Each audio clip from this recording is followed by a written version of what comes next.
How's it going, you guys? The 1MFP here. I hope you're all having a great day today. I'm back to react to some more Hua Chenyu. It was a bit difficult coming to a conclusion as to which song I should react to next. I have reacted to Nunchucks, Wayfarer, and Child in that order. You guys sent a lot of requests for what you would like to see next, so I really appreciate that. Thank all of you who took the time to do that. In the end, I was torn between Fake Monk and Ordinary Path because I got a lot of requests for both. I noticed that Fake Monk was on episode 10 of Singer 2018, whereas Ordinary Path was on episode 11. So I've decided to go with Fake Monk first, and then my next Hua Chenyu reaction will be to Ordinary Path. Those of you who did recommend Fake Monk, you also mentioned that I should check out an interview before reacting to Fake Monk.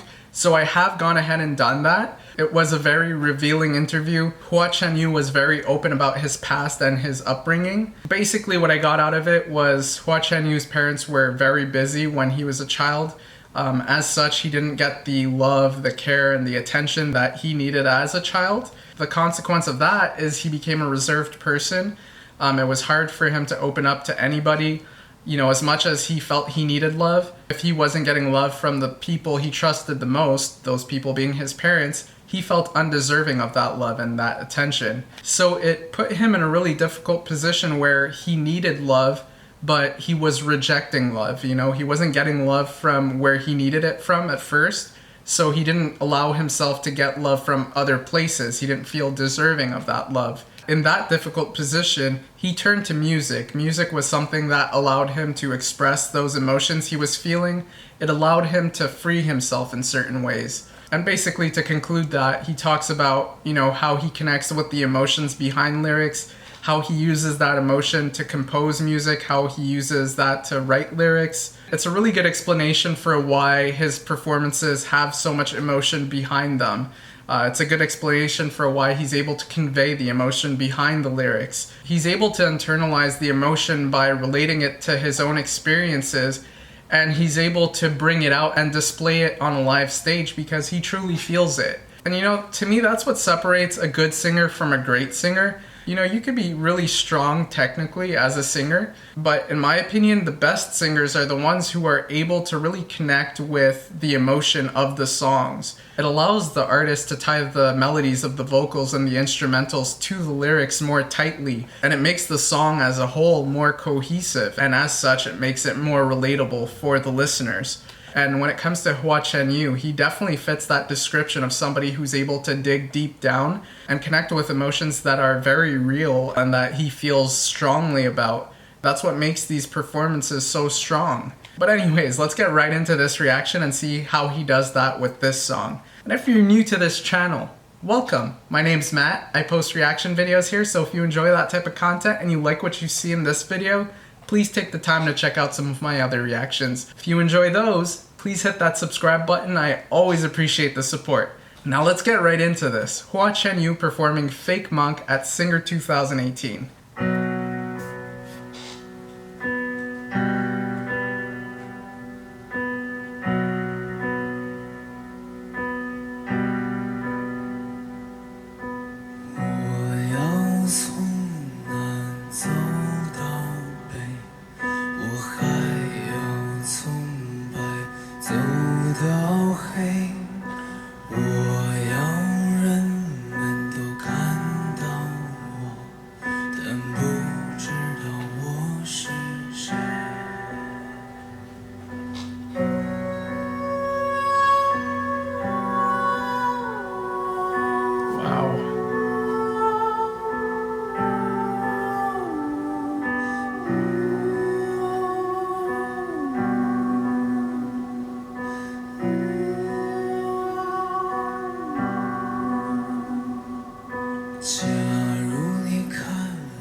Whoa.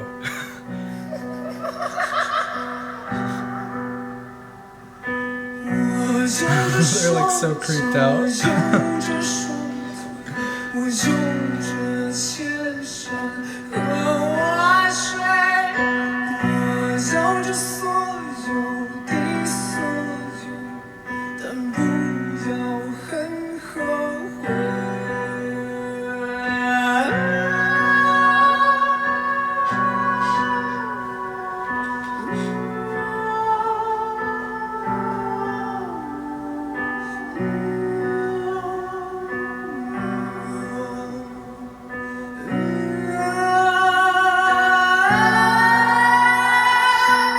想爱上我，你就别怕后悔。总有一天，我要远走高飞。我不想留在一个地方，也不愿有人跟随。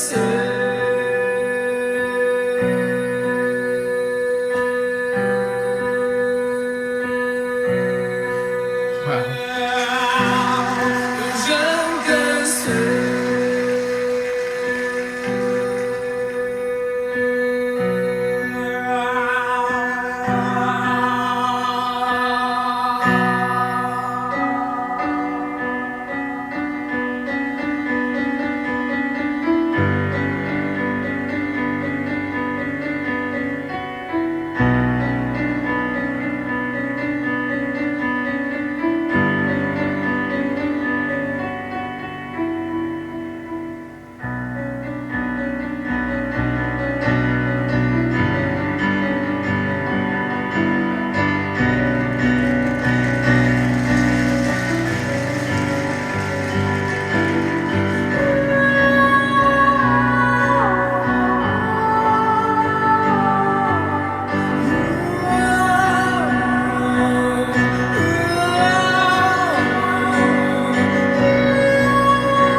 right, so there we have it, Fake Monk by Hua Chenyu. Another very impressive performance by Hua Chenyu. I've said it before, but there's a lot of things that he does on this live stage that makes his performances really special. The most obvious aspect about his performances, in my opinion, of course, is his voice. He's got a good vocal range. He's able to take his voice in so many different directions, and he's able to maintain control over his voice no matter how much he switches it up in any given song. But to touch on what I was talking about earlier before actually watching this performance, one of the most impressive things about Hua Chenyu performances is how well he's able to incorporate emotions into his performances. As per what he said in the interview, that comes from the fact that he's able to relate to the lyrics that he's singing. That's just an important aspect about any performer's performances.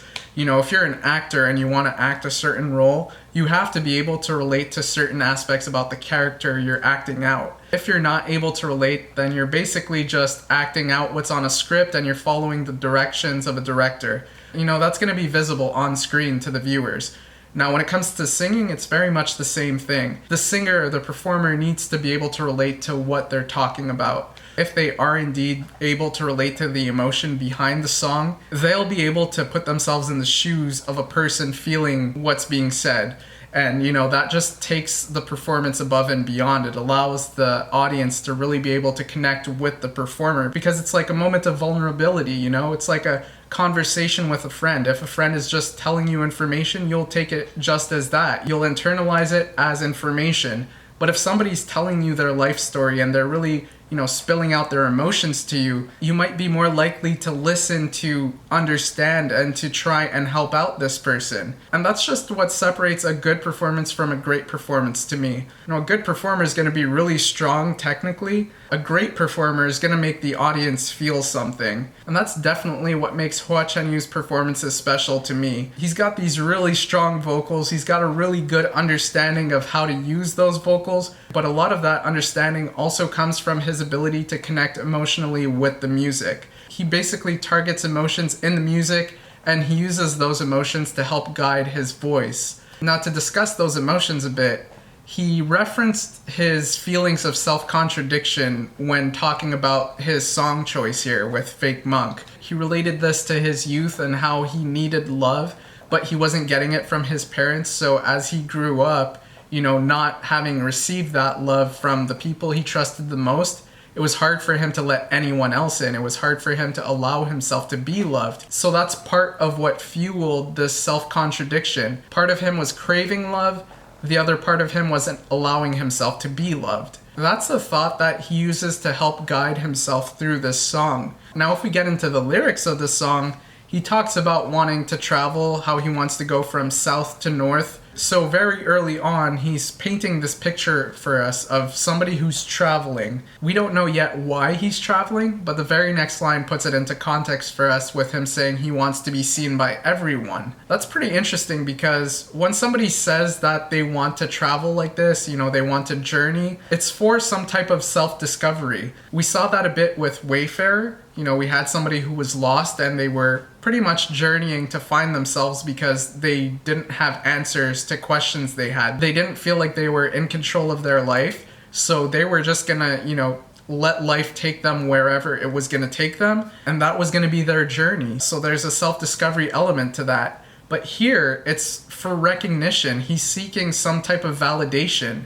But then, the very next line comes in and contradicts that. He wants to be known by no one. I was just associating this to the story he was telling us about in the interview. He wanted love from these external sources, but he wasn't allowing himself to be loved. To me, it's like he's rejecting this attention he's getting, but he doesn't want people to stop giving him attention. As much as he tries not to show it, he needs that attention. And that pretty much ends the first verse. Then we go into this really beautiful vocal melody that he does. It's really smooth, it's light, and it's settling, you know? You feel relaxed when hearing this.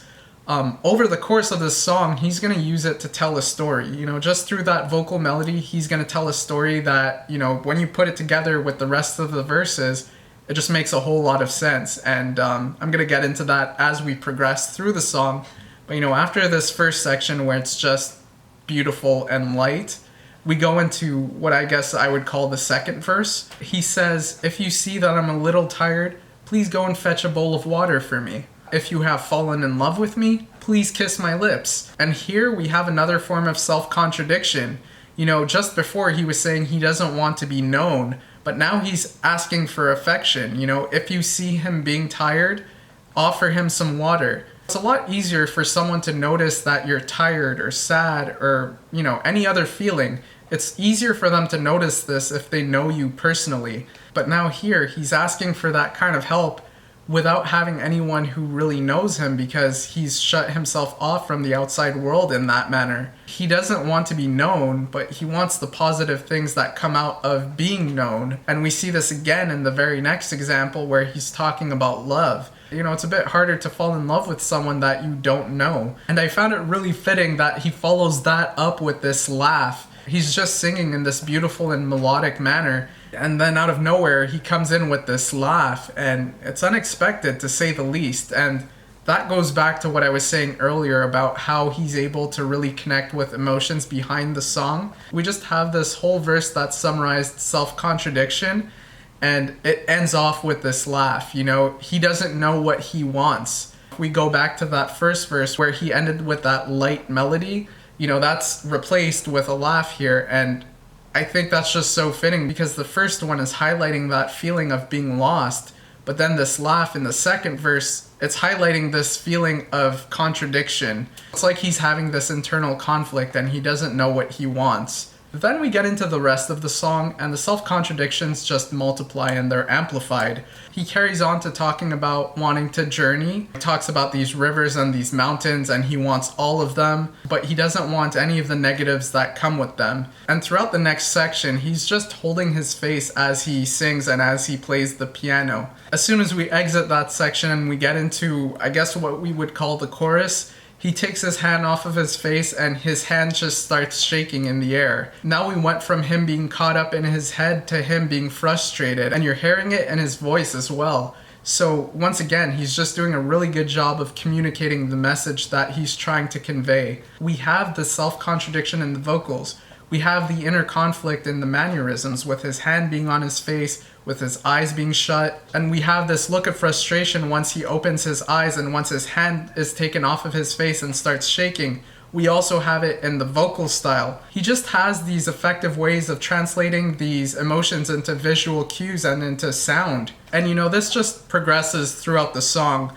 You know, the self-contradictions are still very much present in the lyrics. He's saying things like, "Do not regret it if you want to love me, but do know that I will be going far, far away." He also says, "I do not want to stay in one place." He's basically saying he doesn't want to commit to anything, you know, he wants to be on the move. And he's also very open about that, because he says, "I only want to see your beauty, not the pain and the suffering." So once more, he wants the good without the bad. And that's where we're just carried into this climax of emotions. You know, it gets to a point where he throws in these really high notes on the piano, and he throws in the laugh again, and he slowly works his way down into the lower notes, and he collapses on the piano. There's just so many visual and tonal cues in there that, you know, it makes this performance a really holistic experience. And that's the best way I could explain how I saw this performance. We have another really strong example of what Hua Chenyu is able to do with a live performance. You know, he's able to bring a song to life by living the lyrics. He targeted the self-contradictive elements about the lyrics, and he related that to feelings he had when he was younger, when he felt like he was lacking love from the people he trusted the most, and as such, he couldn't allow himself to be loved anywhere else. He wanted something badly, but he wasn't allowing himself to be vulnerable enough to experience that. If you're gonna truly be vulnerable, you're going to accept the bad with the good. You know, it's just part of the deal. And when it comes to love, you know, it was probably something very sensitive for him. And as such, it was probably easier for him to distance himself from it altogether. And he turned to music in those cases. He turned to music to be vulnerable in the way he needed to. And that's what this performance really shows. You know, when I think of Hua Chenyu talking about how he went to his piano to really let those emotions out, this is pretty much what I picture, just this variety of emotions being let out on a piano and in his singing. So once more, Hua Chenyu found a way to bring the emotions of a song and of an experience to life and demonstrate it on a live stage, and he does a really good job at that. That's what I thought of his performance of Fake Monk. Let me know what you guys thought in the comments down below. You know, I always love hearing what you guys have to say. Please leave a like on the video if you enjoyed it. I always appreciate the support, and I will see you all next time. Have a great day, y'all.